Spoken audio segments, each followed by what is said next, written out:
bonsoir et bienvenue à cette séance extraordinaire du Conseil municipal ce 16 décembre.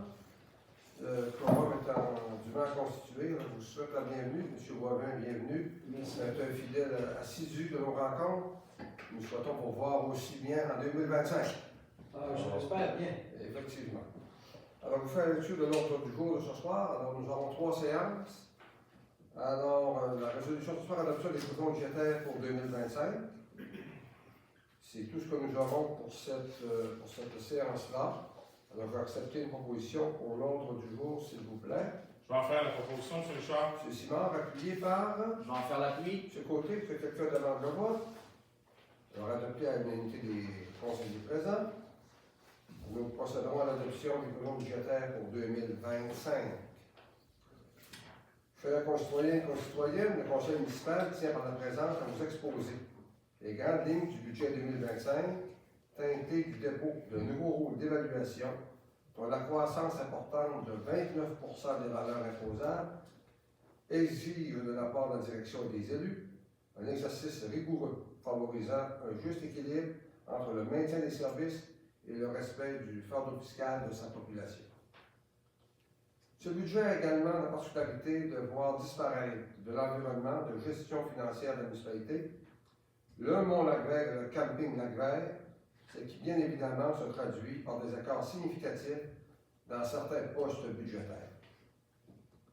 En fonction des éléments précédemment, le budget 2025 totalise 5 987 245 $ par rapport au budget de 6 951 943 de 2024, représentant ainsi une baisse de 964 698 ou de moins de 14 %.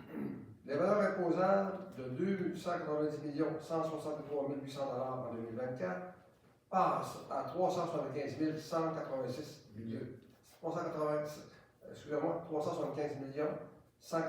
200 en 2025, une hausse de 85 022 400 ou de 29,3 %. Sensible à la capacité de payer des contribuables, le Conseil municipal diminuera le taux de la taxe foncière générale de 1,27 $ d'évaluation à 1,1 $, soit une baisse marquée de 26 sous ou 20,47 %. Il s'agit de du plus beau taux de taxation depuis 15 ans. Plus bas taux de taxation depuis 15 ans, dis-je. En ce qui concerne le taux de la taxe foncière sur les immeubles non résidentiels, elle est établie à 1,58 $ du centre d'évaluation, une baisse de 42 sous par rapport aux 2 $ de 2024. Les taux de services relatifs à l'aqueduc et l'égout passent respectivement de 210 et 247 en 2024 à 214 et 252 en 2025. L'évaluation moyenne d'une résidence en 2024 était de 182 205 $, représentant une taxation de 2 314 avec un taux de 1,27 $, alors que l'adoption du nouveau rôle fait hausser la valeur moyenne imposable à 222 353 $, ce qui donne une taxation de 2 245 $ à 1,1 $, une baisse du compte de taxe moyen de 69 $ ou de moins de 3 % pour le contribuable.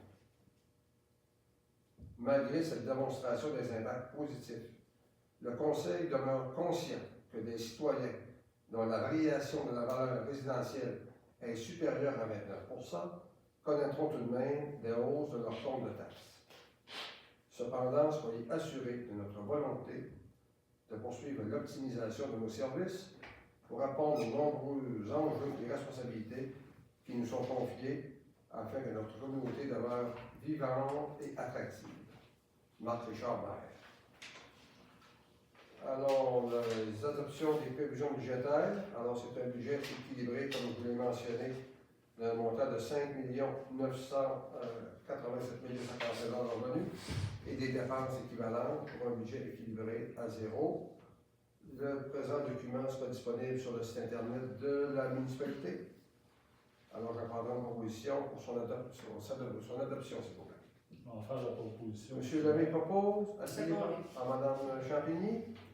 Est-ce que j'ai quelqu'un qui demande le vote? Alors, c'est adopté à l'unanimité des conseillers présents. Période de questions du citoyen. Du citoyen. Oui, oui. En ce qui concerne le taux de taxe foncière sur les immeubles non résidentiels, il est établi à 1,58 du 100. Oui. Une baisse de 42 sous, ça représente quel pourcentage de baisse? Pourcentage de baisse du taux de taxe. Par rapport aux 2 de 24. Vous l'avez dessus quel Je peux faire un calcul. Pour ça, je vais Ça mettre. va être 20. C'est 42 sous. Ça dépend du pourcentage de début sans scène. 26 cents, 42 cents. Ce n'est pas la variation, mais juste la variation de l'évaluation. Ouais. On a vu ça en scène, mais on va vous dire tantôt. Mais il y a des variations d'évaluation, c'est plus important. C'est plus important au résidentiel qu'au commercial et autres.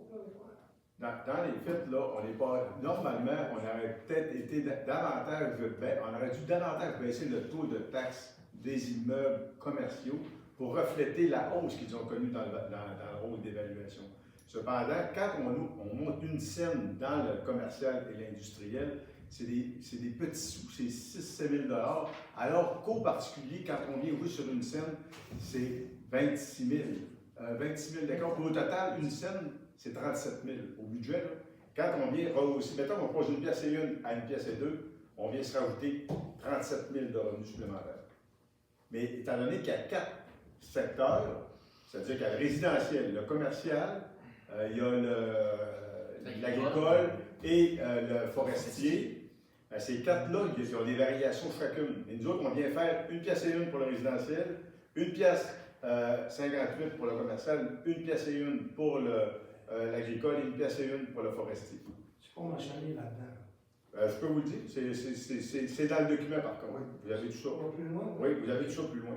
D'accord. Toute la définition est mise. Ce qu'on a le rôle d'évaluation ici, là, je regarde ça dans la variation par catégorie d'immeubles. Alors, on avait mis dans notre tableau. Oui, il est là. Ok. Alors, on a 29,5 dans le résidentiel, 42,4 dans l'industriel, 41,5 dans le commercial, 24,5 dans l'agricole, 26,6 logements inclus.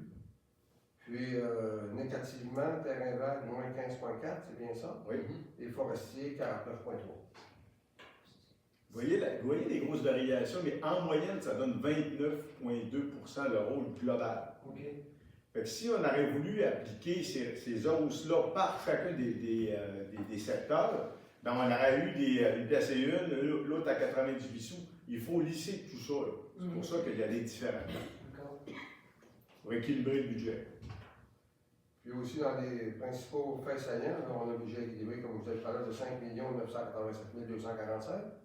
Il faut calculer aussi qu'on a des codes parts totalisant 857 625 $, Qu'est-ce que c'est quoi? incluant les régies représentant notre port à la MRC avec Saint-Jean-Est, la Les police, incendies. le risque d'incendie, tout ça.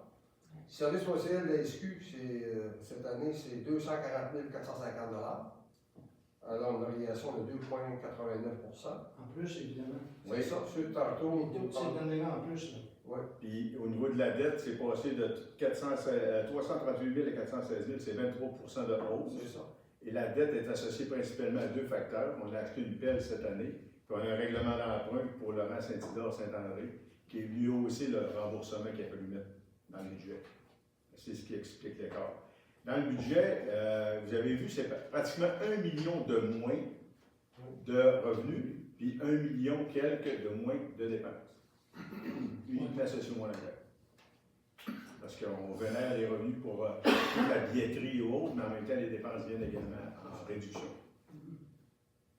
Avant de nous enlever une petite parenthèse, j'ai remarqué la semaine dernière que le téléjournal de Radio-Canada à Chicoutimi, là, il donne des comptes rendus de l'ouverture de tous les centres de ski sur du jour.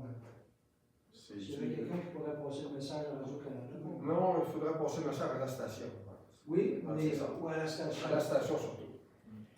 Vous savez, M. le maire vient de vous dire qu'on a connu des hausses substantielles par rapport à certaines cotes-parts, à certains éléments du budget, qui a fallu tenir compte, bien évidemment, quand on a préparé ce budget-là. Quand on regarde l'aspect des revenus, ils ont diminué de 14% par rapport à 2024, seulement que les revenus. Par contre, les dépenses de fonctionnement, exclu la dette, c'est moins 16% qu'on est venu mettre dans le budget, ce qui fait dire que les impacts qu'on a connus par rapport à la gestion du Montréal du camping, ça venait d'autres économies qu'on est capable de venir faire refléter dans le budget. Puis une pièce et une, là, en 15 ans, ça n'a jamais arrivé. Ça a toujours monté, mais là, il y a eu des rôles qui sont. Depuis 2010, là, les rôles ont augmenté significativement. Il y a quand même eu des bonnes hausses. Malgré ça, oui, il y a eu des ajustements, mais jamais au taux qu'on présente aujourd'hui à 1 $. Ça ne fera pas trop mal. Puis le coût moyen d'une résidence, c'est moins 69 $. Si on vient diminuer les autres services, ça représente moins 1,9 Vous dites que mon compte de taxes va baisser. C'est tout dépendant de l'évaluation que vous avez. Quelle hausse que vous avez connue, ça, je ne le sais Je ne pas. sais pas non plus, je peux aller voir. Vous allez voir sur votre compte de taxes. Alors, s'il n'y a pas d'autres questions, je vais faire une proposition pour la levée de l'Assemblée, s'il vous plaît. Oui, on fera la proposition de la levée de l'Assemblée, M. le maire. Merci beaucoup.